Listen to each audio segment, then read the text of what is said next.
fixamos el Día de la Lengua Materna. Nel 2018, la UNESCO ten como objetivo general deste día promover unha educación plurilingüe para a ciudadanía global. Los idiomas garanticen la diversidad cultural y el diálogo intercultural, el fortalecimiento de la cooperación y la conservación del patrimonio cultural y incrementen el conocimiento de aspectos socioculturales, desenvolviendo un espíritu crítico y favoreciendo la apertura cultural del individuo a otras realidades.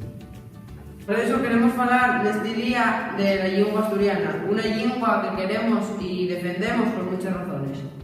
Porque en lingua asturiana podo falar, compartir e aprender. Porque en lingua asturiana puedo estudiar ciencias sociales, naturales, facer educación física ou defender las técnicas artísticas.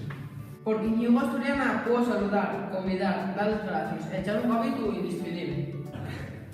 Porque la lengua asturiana hiere los niños y las niñas, de la siente de todas las edades, de cualquier raza, sexo, ideología o religión.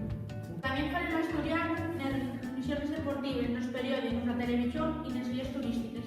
Porque sentimos el asturiano en toda mena de música, nas canciones paneñas, na ópera, en el rock, en el rap, en el pop, en el folk e na canción tradicional.